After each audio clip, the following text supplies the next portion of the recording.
It's now time for On the Line with Cheryl Wilkerson. The conversation will range from local dialogue to international. This show is meant to enlighten, inform, and to inspire. On the Line with Cheryl Wilkerson begins now. Hello and welcome to On the Line. I'm your host, Cheryl Wilkerson. Glad you are joining me this Sunday morning, 11 o'clock. I appreciate that. If you ever missed the show, we do have a YouTube channel. It's WNSB YouTube channel.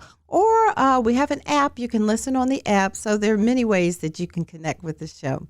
So don't ever worry about missing a show. But if you can listen to us in real time, we always appreciate that as well. Serious things happened here in Hampton Roads a few weeks ago, and we need to talk about it because we need to get ourselves straight. Of course, I'm talking about the case that took place in Newport News. A 6-year-old child went into a classroom, pulled out a gun, and shot it. I am of age. I would not know how to shoot a gun. To that end, I said, I've got to get some teachers in here, some people that are in education, that know what they're talking about, that know what they're saying, that we can talk about this and we can talk about it with some clarity and hopefully come up with some solutions. To that end, I have on the line with me Mr. Tyrone Weems. He is an educator. Some might say he's an educator's educator, okay? But he has been in and throughout the school system his entire life. Like I said, right now, a public school educator, and he is going to attempt to help us with this today. Welcome to the program. Thank you very much. Thank you for having me. If you'd like to give the listening audience some background, we would love to hear where you went to school, HBCU, and all that good stuff. Okay. Well, as Cheryl said, my name is Tyrone Weems. I'm originally from Daytona Beach, Florida. I hail from the wonderful HBCU Morris Brown College. I was a drum major for many years there, Purple Haze all the way. Nice. From there, I traveled to Japan, traveled around. I really liked traveling. Came back to the U.S., ended up in California. I went to Cal State East Bay for my multi-subject K-6 teaching credential. I've always been into education and wanting to educate. I wasn't really sure kind of how I would do it. So the path took me to go back to school to get this degree so that I could do it with the degree and the letters and all that other good stuff. So that way people kind of would listen to me more, because now I could say I've put the work in. So more ears will perk up when I'm talking. That's right. It is. So I taught from Atlanta when I was there. I did some student teaching. I did preschool and elementary and after school program in California. I worked at a high school called Youth Chance in San Francisco. I worked at a alternative high school in Central Florida, in Ocala, Florida. Worked at the Sheriff's County Jail there also in Central Florida. And ended up in California. I worked at West Contra Costa Unified School District there in Richmond, which I absolutely positively loved. And now I'm here in Norfolk. So I love what I do. I love being a teacher. I don't love having to fight so hard for logical pay, logical requests, things like that. But I absolutely positively love what I do. Did you always know that you were going to be a teacher? Was that always in your blood? So I think it was. I don't know if it was being a teacher or if it was just working within teaching kids, people, adults, things like that. I think this kind of happened kind of organically. I always liked to teach. I always liked being around kids. Part of the reason why I did so much traveling is because I wanted to have these experiences to impart onto other people, younger people. So I think it was kind of always in my blood. Mm-hmm. I don't come from a family of teachers. My Aunt Patricia was a teacher's aide. My Uncle Billy got his admin credential from Bethune-Cookman College. I do remember the years he was in college for that because he's at our house in Daytona. I do have another aunt who was also an administrator. So I don't come from a long line of teachers. Mm-hmm. But it was something that I just felt really comfortable doing. I really loved doing it. I also felt it was kind of pretty easy. And it just kind of all clicked for me. So once I kind of started on that path, that was the light at the end of the rainbow, along with other things. I'm also a musician. Also a writer. I recently published a poetry book called Obtainable, which you can find everywhere books are sold. And I'm also working on another music rap album as well, which is in the works. All right, let's get to this case in Newport News. Again, it became a nationwide story, of course, shocking as it is. 6-year-old pulls out a gun and shoots his teacher. Authorities are saying intentionally. And I'm thinking to myself, a 6-year-old, can they be intentional about things? And then I'm wondering. Go ahead. Go ahead. I'm sorry. No, you're fine. Go ahead. I was of the same mindset as you. Is I don't even think I would know how to pull the trigger of a gun at the age of 6.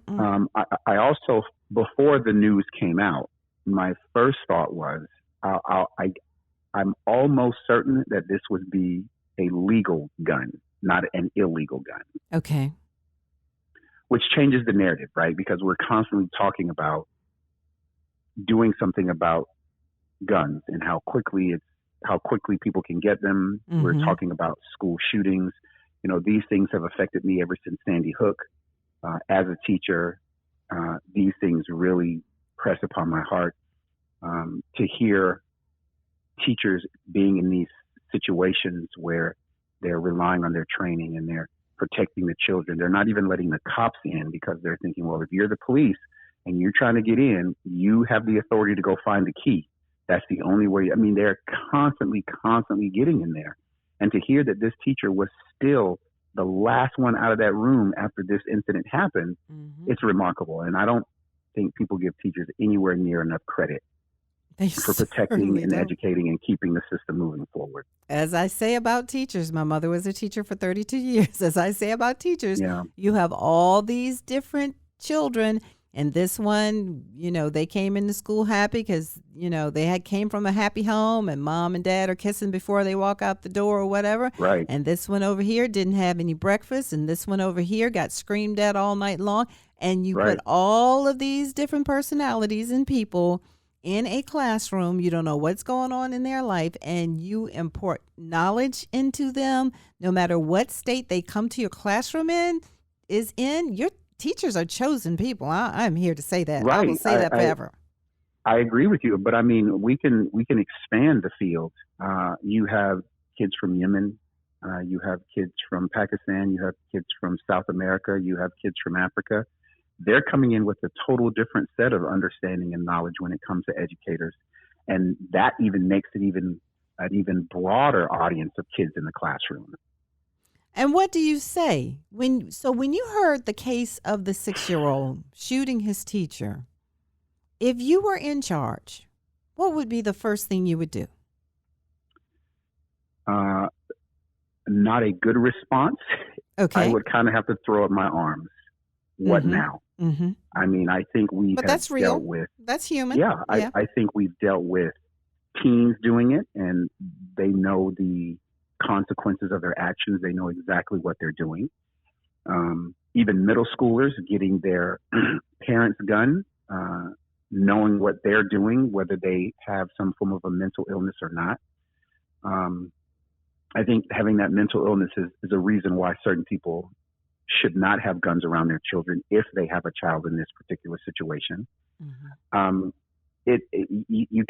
I'm flabbergasted. I'm to be totally honest, Cheryl, I'm flabbergasted because what do you teach a 6-year-old who probably might not get the full ramifications of what happened? Now, again, I don't know the state of this young person. I don't know what they've been taught at home. I don't know what their parents are showing them. I don't know what reality shows or social media things are on, because all of that plays a part into this person's mindset, right? And why they would go and do such a thing. But I know taking a gun to school is a mental action. It's purposeful. Mm-hmm.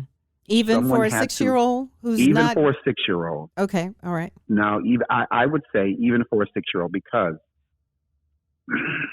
I think a lot of children are overexposed to violence to where even a 6-year-old and again, I don't know the family situation, but even a 6-year-old has some idea of what is good and what is bad, because I know 6-year-olds are being taught in school what's good and what's bad, how to share, how to talk, how to communicate, how to walk in a line, how to help someone, how to put your tray up and take care of your, they're taught these things. So there is some purposeful action, but I also believe that the child is 6, how there's something that they're not 100% getting. The child is only 6. They haven't lived long enough to truly get those actions. So then the question comes up, what is the mental state of the child? What is the mental state of the parents? And yes, the parents are viable and responsible for this, because, you know, one of the things I tell parents daily is to check your kid's backpack, not for guns, but check your kid's backpack for homework and missing assignments and how to stay up with what's going on and papers coming from school. This should be a daily occurrence, completely daily occurrence, which doesn't happen in a lot of cases, may not even happen once a month. We adults, parents, grandparents, aunts, uncles, we have to start putting down our phones. We have to start turning the television off, especially the raunchiest shows we have on, and we'll say, oh, they don't know what's going on. No, junk in, junk out. You can't have them around this. And when you hear about a 6-year-old, everybody started saying, well, the parents. First of all, I haven't heard anything about a father. The other thing is, suppose the parents were raised in the same kind of environment that the 6-year-old is now exhibiting. Suppose it's a generational thing. Yeah, you're hitting the nail on the head. And I've said this for years, and I've said this during COVID. We are sending children home with computers during COVID to parents who may not have any idea how to help them. You know, I think COVID opened the eyes of a lot of parents because they realized exactly how much teachers are getting through in a day. Yes. I mean, I remember watching, I can't remember the show, but it was a cooking show on, you know, one of the stations. And even this wealthy parent, big house, making money on TV, she said, oh, we just got so inundated with the work, we just cut the computer off and started cooking and doing stuff. So here I am thinking, if you who can afford tutors and can afford groups and these pod classes that popped up during COVID, where you would have, you know, a person come and take, you know, 4 or 5 families and take their kids together and make sure they're getting their work while the parents can work from home, these things were popping up. If you can have someone who can afford to do that, and even she is inundated with, well, I just can't do what the teachers are doing, that should have pressed upon the importance of education. And I think on some levels it did. But I am just not on enough levels? Not nowhere near on enough level. No, nowhere near. Definitely not to our elected officials. You know, our elected officials are still thinking, you know, we should have the right to work instead of paying a living wage. You know, I've heard, it's unfortunate, I've heard Republicans say things like, you know, you should be happy to have the job and the benefits. No, I went to school to get this job. That's what I set out for. Like, you didn't give me anything. I earned everything that I have. Yes. You know, you have teachers who are, like me, have multi-interests and still growing up and still trying to achieve more dreams while enjoying teaching younger kids and exposing them to things. But we have these elected officials who just want to continue to beat down educators. And then you had a bunch of educators leave, very similar to what happened to our frontline workers. No one wants to work in these jobs. Teachers have been fed up with what they've been put up with. So now you see salaries increasing in certain areas, not all, salaries increasing, but they still can't get people because what should have happened 20 years ago is now happening. And people think, whoa, everything is good now, but it's not, because people are tired. They're tired of being beat down. They're tired of being told you're not done enough. Teachers are tired of being, you know, well, we'll give you a 3% raise. Well, we'll do this. We can't do. No, teachers are tired. Yes, we love teaching, and yes, we're here. But educators, that's nurses, speech pathologists, that's everybody that's on that front line of school to make it work. They have families. We have families, and we want to take care of our families as well. And so what advice do you have First off, can you spot, with all the experience that you have, can you spot troubled children within your classroom? I don't know if I would say to the degree that this young man was troubled, but can you spot the troubled children right away? And if so, how can you spot them? What are the warning signs? So, can you spot a troubled kid? I think that's a difficult question. I think educators are we're trained to spot kids who are feeling lonely, who may be feeling sad, feel left out, feel like they need some more attention, or they need to have someone who's a good-spirited kid befriend them. Those are things that we can deal with. When it comes to spotting a troubled kid, those are the things that kind of take time. Like, I wouldn't know if a child is going through something difficult at home until maybe weeks down the line, or maybe another teacher is extremely comfortable and friendly with the family that they talk, and so he or she could impart some information on me. Mm-hmm. But when we do spot these things, we kind of move quickly. You know, I'm always asking our school counselor, okay, what services can we get them? If it's food, you know, how can we get food from the food bank? If it's tutoring, how can we help with tutoring? One of the things that I like to do is summertime reading. I place a big emphasis on reading at home and practicing short amount of times. So going to the library has so many resources. It's free Wi-Fi, it's computers, it's games, you name it. I always send people towards the library, but getting them to identify that particular thing, it's kind of difficult. We can see the loners.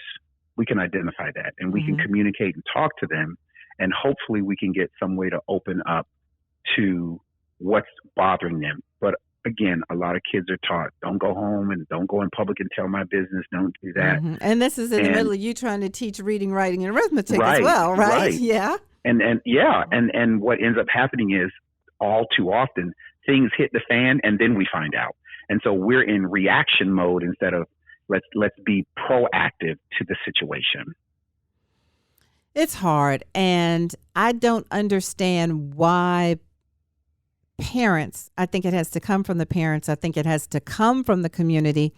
I don't know why we don't demand better for our children, our teachers, our guidance counselors, our coaches, our school nurses, our principals, because Virginia has a surplus. I think the governor said the other day, we have a surplus of $1.9 billion. I said surplus. Right. So I don't understand why our children have to go to schools that are infested with whatever, mold, animal droppings. I don't understand why they don't have air conditioning. I don't understand why they don't have what executives have when they go to their jobs. They would not sit in a school without air conditioning. They would not sit in an office with infestations of any kind. But we expect that our children, whom we're supposed to be taking care of, we expect that it's okay for them and teachers and everybody else in the school setting. Why don't we demand? Who has to put their foot down to say to the legislators of Virginia, you have $1.9 billion with a B, $billion in surplus. It needs a huge chunk, if not all, needs to go to education. Right. I listen. I think that the big chunk of that going towards educators' salaries, going towards building maintenance, going towards counseling, mental health for young kids and adults as well, let's be clear, going towards community centers, opening up these community centers for everybody in the community to go. It's not a paid program. We're going to go and have all of these different sporting activities and events, and there's Wi-Fi, and there are community center coordinators there who are open. They have access to these things. Those are the things that we need. You're 100% right. Well, who do we need to speak with? Well, we need to speak to our elected officials. And of course, our elected officials are under the notion that teachers are good. School is fine. Many of our elected officials are thinking that we don't want to pay them X amount of money. We want to put the money towards, say, textbooks or say a new program. And don't get me wrong, Are they doing Well, I that? think, me personally, I think textbooks are completely obsolete. We don't really need an actual textbook. And I think a lot of schools have kind of moved away from textbooks and moved to workbooks and different manipulatives and things like that. But, and some of that does happen. I just think that, I think that as a whole, we have to band together. And in banding together, creates a united front. And as a red state, that is not what they want. They don't want a united front. And when you say we, so that means, okay, so we're going to have the teachers and we're going to have everybody involved with schools. But I think that also means that we need to have the Joe Blows in the community, whether we have children or not, whether we have children to go to public schools or not. We need to all get together and say to these legislators, unless you allocate this money for our schools, for our children, you will not be reelected. I think that's the only thing they understand. You are 100% right. And first and foremost, hands down, our parents need the assistance. And I know as a parent, as a son of a single parent, and my mother had 4 boys. She worked multiple jobs. She worked all the time, and she made education very, very, she put education at the top. Mm-hmm. All of her boys graduated high school. 2 of us graduated college. 3 of us went to college. One is a young minister. One is a minister. So she impressed on us how important education was. And so that's what's needed. How do we get the parent who's had a very difficult time in their educational career and may have not as been successful as they want it to be? How do we get them to buy in to what's going on with their 7, 10, 11, 15, 16-year-old? I think we have to push the fact that our goal is to make our kids better than we are. And that's something that my mom pushed. So, but isn't it within us innately to do that? I mean, I think that at one point it was. I do not think it is within us now. I do not think people consciously think I have to make my child better than I was. Because here's the thing. If I grew up in the projects, I grew up on welfare, food stamps, the whole 9. Mm-hmm. I knew hands down I was never going to put myself or even my 2 children in this predicament again. That's not what I wanted. So I consciously made the effort, but I was assisted by my mom constantly telling me, you got to be better, you got to do better, you got to do better. So that resonated with me.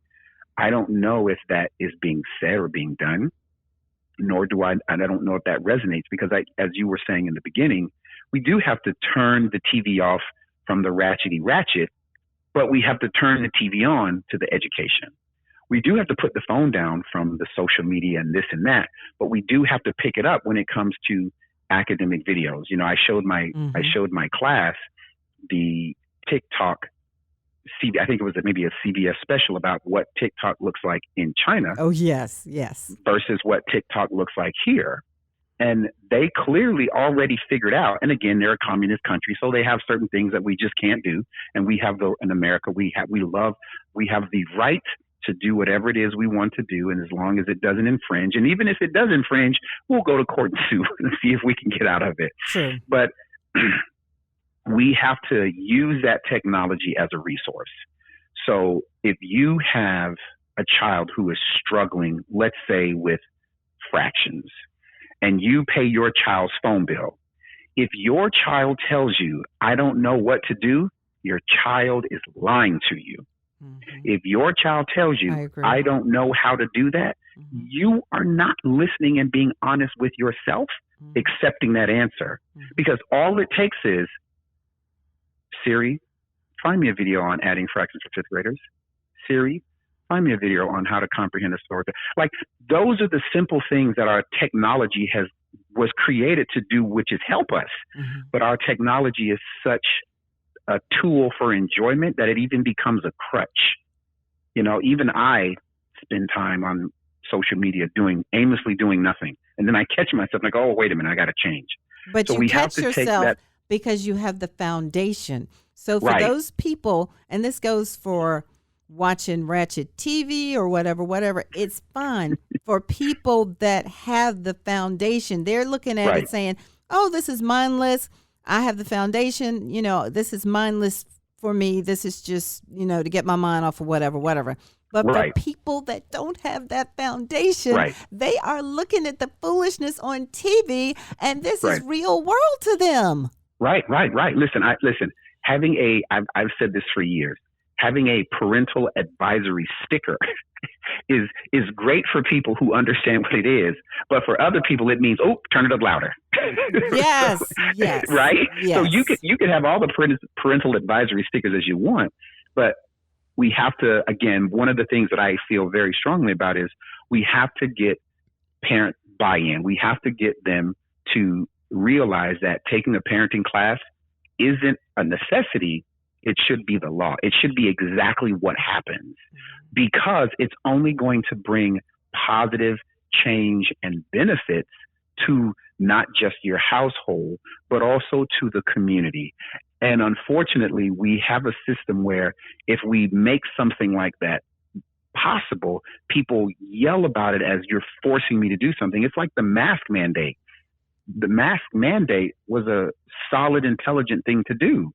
It decreased the number of people getting the flu. That was the first thing it did. It decreased the number of people getting COVID. However, people felt, well, you're not going to make me wear a mask. I don't have to wear a mask.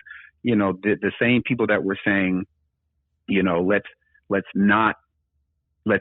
outlaw abortions, they were turning around saying, my body, my choice. I don't have to wear a mask if I don't want to. I can get COVID if I want to.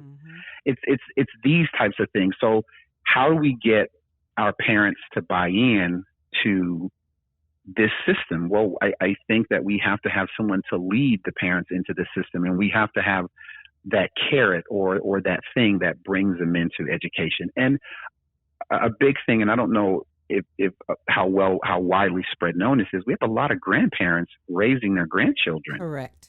We have a lot of that. And I think I heard, maybe it was D.L. Hughley who said it. He said, if you spoil your children, you will raise your grandchildren, right? So you want to spoil your grandchildren so that the parents will raise them because you did your job right. Let the parents make it difficult. Like, you can spoil them. But here's the problem, and we're running out of time. But the problem is that when we get the riches, or what we think are the riches, we say, oh, I want better for my child. We mean it well, but we don't understand what wealthy people understand, which is the reason why their wealthy children still have to go to work, is that you just don't give. You still make them work, even though you are wealthier than what your parents, and you have more than your parents, and you want to leave more for your children. You still have to put that work component in there. Listen, you have to put that work component in there, just like there should be a homework schedule.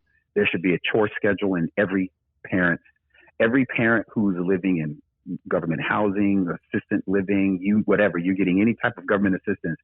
Every parent should have a chore schedule. Who's going to clean the dishes? Who's going to mop the floor? All of these things need to be part of the parenting lifestyle, right? I think we have parents who know how to provide because they clothes, a place, a house to live in. They provide, but oftentimes parenting is missed. We love you, parents. We're running out of time. Tyrone we do love Weems. you, parents. Absolutely. we love you. We're here for you. Tyrone, please, before we get out of here, just give people the way they can get to you on any socials or whatever. Yes, you can hit me up at Comic Book Hit List. That's on IG. You can also find my book, Obtainable, which is a wonderful poetry book. You can find it on Amazon, Barnes & Noble, Second and Charles, pretty much everywhere books are sold. And you can connect with me on Facebook at Cool Ty at Facebook. And hope you buy a book. Let's continue the conversation. DM me, PM me, and I will respond back to you. Thank you so much. Thank you for taking care of our children. Look, I want to thank everybody that listened to the program today. I just don't know where I would be without you. I'm telling you, Rufus and Florine, we had chores, we had to read books, we had to do book reports, and it's 4 of us, and we turned out okay. So you all get in there, make them do what they have to do. I tell you what, we will do this all over again next Sunday, a new guest. Thank you so very much. You all take care, and as always, behold the green and gold.